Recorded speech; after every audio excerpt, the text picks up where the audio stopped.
بسم اللہ الرحمن الرحیم۔ ناظرین، آپ لوگ خیر و عافیت سے ہوں گے۔ میں آپ لوگوں کے سامنے یہ آدم علیہ السلام کے تعلق سے پارٹ نمبر 9 ہے جو کہ بیان کرنے والا ہوں اس میں کہ فوسوسہ کی تفسیر کے تعلق سے۔ تو سنیں، ابن زید فوسوسہ کی تفسیر میں فرماتے ہیں کہ شیطان نے حوا رضی اللہ تعالی عنہ کی طرف درخت کے بارے میں، پیڑ کے بارے میں وسوسہ ڈالا اور انہیں اس کے کھانے کی طرف مائل کیا۔ پھر آدم علیہ السلام کی نگاہ میں حوا رضی اللہ تعالی عنہ کو حسین، خوبصورت اور پرکشش بنایا، جس پر آدم علیہ السلام نے حوا رضی اللہ تعالی عنہ کو اپنی حاجت کے لیے بلایا، مگر حوا رضی اللہ تعالی عنہ نے مشروط اقرار کیا، شرط شرط یہ لگائی کہ آدم علیہ السلام اسے اس درخت کے پاس لے جائیں۔ حوا نے شرط لگائی کہ مجھے اس درخت کے پاس لے جائیں گے۔ جب آدم علیہ السلام حوا رضی اللہ تعالی عنہ کو جو ہے درخت کے پاس لے کر آئے تو حوا رضی اللہ تعالی عنہ جو ہے انکاری ہو گئی، یعنی کہ انکار کیا اور کہا کہ پہلے اس درخت کا پھل کھائیں آپ، پھر قربت کا موقع دوں گی، پھر صحبت کا موقع دوں گی۔ تو آدم علیہ السلام اور حوا رضی اللہ تعالی عنہ نے دونوں نے اس میں سے کچھ کھا لیا۔ درخت کا پھل کھاتے ہی، جیسے اس پیڑ کا پھل کھایا، فوراً ہی ان دونوں کے پوشیدہ اعضاء کھل گئے، ان دونوں کے جسم ننگا ہو گئے۔ تو آدم علیہ السلام نے جنت میں بھاگنا شروع کر دیا۔ اللہ تبارک و تعالی نے ندا دی، آواز دی، اے آدم، کیا مجھ سے بھاگتے ہو؟ عرض کیا آدم علیہ السلام نے، نہیں میرے رب، بلکہ تجھ سے حیا کرتا ہوں۔ فرمایا، اے آدم، کس وجہ سے اس میں مبتلا ہوئے ہو؟ عرض کیا، حوا رضی اللہ تعالی عنہ کی وجہ سے، عنہ کی طرف سے۔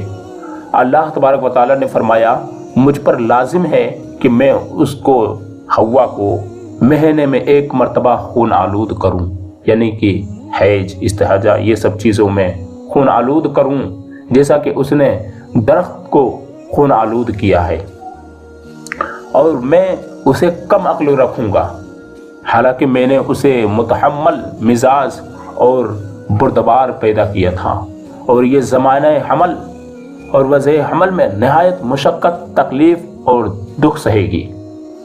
جب وہ بچہ جننے کے قریب ہوگی، جب پیٹ میں بچہ ہوگا، اس وقت بہت زیادہ تکلیف اور دکھ سہے گی، حالانکہ میں نے اس کا زمانہ جو ہے، زمانہ حمل اور وضع حمل بالکل آسان رکھا تھا، لیکن اس کی خطا کی وجہ سے میں نے یہ سب کر دیا ہے۔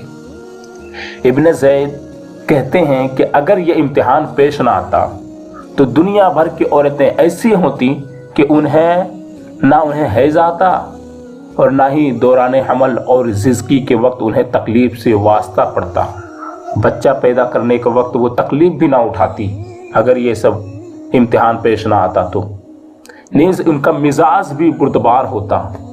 سعد بن مسیب رضی اللہ تعالی عنہ سے مروی ہے کہ آدم علیہ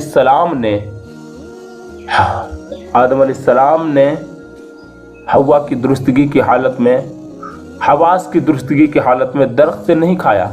کہہ رہے ہیں کہ آدم علیہ السلام نے حواس کی درستگی کی حالت میں درخت سے، پیڑ سے وہ پھل نہیں کھایا تھا، بلکہ حوا نے انہیں شراب پلا دی تھی، جس کی وجہ سے ان پر کسی قدر نشے کی کیفیت طاری ہو گئی۔ پھر حوا ان کو پکڑ کر درخت کے پاس لے گئیں اور انہوں نے اس میں سے کھایا۔ جب آدم اور حوا علیہ السلام سے یہ خطا واقع ہو گئی تو اللہ تبارک و تعالی نے ان کو جنت سے رخصت کر دیا۔ لغزش ہو گئی تو اللہ تبارک و تعالی نے ان کو جنت سے رخصت کر دیا اور تمام نعمتیں چھین لے گئی۔ ان کو ان کے دشمن ابلیس اور سانپ کے ساتھ زمین کی طرف اتار دیا اور فرمایا، اب تم سب، یعنی کہ یہ سورہ بقرہ آیت نمبر 36 میں ہے، یعنی کہ فرمایا کہ اب تم سب یہاں سے اتر جاؤ، تم ایک دوسرے کے دشمن ہو اور تمہیں ایک خاص وقت تک زمین میں ٹھہرنا اور وہیں گزر بسر کرنا ہے۔ علماء متقدمین جو ہے اس آیت کے بارے میں کہ تم ایک دوسرے کے دشمن ہو، تو علماء متقدمین نے اسے کیا مراد لیا ہے کہ تم ایک دوسرے کے دشمن ہو؟ تو علماء متقدمین نے فرمایا اس سے مراد کون کون؟ حضرت آدم علیہ السلام، حضرت حوا رضی اللہ تعالی عنہ اور ابلیس اور شیطان ہے، اس سے مراد کہ تم ایک دوسرے کے دشمن ہو۔ اس سے یہی 4 لوگ مراد ہیں۔ ابن عباس رضی اللہ تعالی عنہما بھی کہتے ہیں کہ اس سے مراد آدم و حوا علیہ السلام، ابلیس اور سانپ ہے۔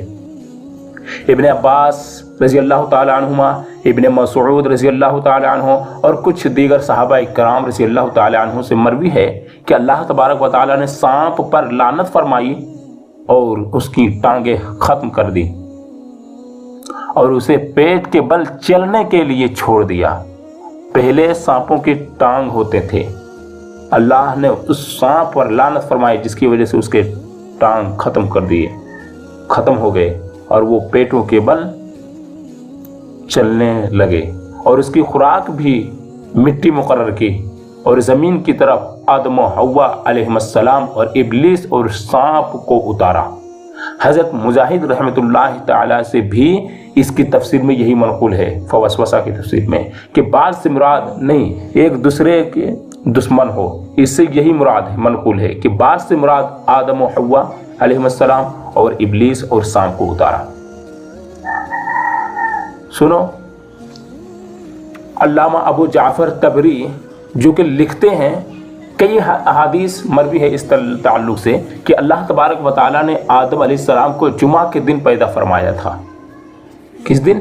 جمعہ کے دن پیدا فرمایا تھا۔ لیکن اس کے ساتھ ساتھ احادیث سے یہ بھی ثابت ہوتا ہے کہ آدم علیہ السلام کا جنت سے اخراج، یعنی کہ جمعہ کے دن اللہ تبارک و تعالیٰ نے آدم علیہ السلام کو پیدا بھی کیا اور جنت سے نکالا بھی، تو جمعہ کے دن زمین کی طرف اترنا، ان کی توبہ قبول ہونا بھی جمعہ کے دن، اور ان کی وفات بھی ہوئی، یعنی کہ اس دنیا سے چھوڑ کر پھر چلے گئے، تو یہ کب ہوا؟ یہ بھی جمعہ کے دن ہوا۔ یہ سب باتیں، سب کے سب باتیں یہ جمعہ کے دن ہوئے۔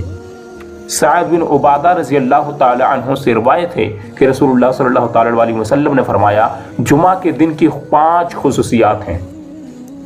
5 خصوصیات میں سے جمعہ کے دن ہے 5 خصوصیات ہے، بہت سی خصوصیات ہیں لیکن خاص کر کے 5 ہے۔ نمبر 1، آدم علیہ السلام کی پیدائش ہوئی جمعہ کے دن۔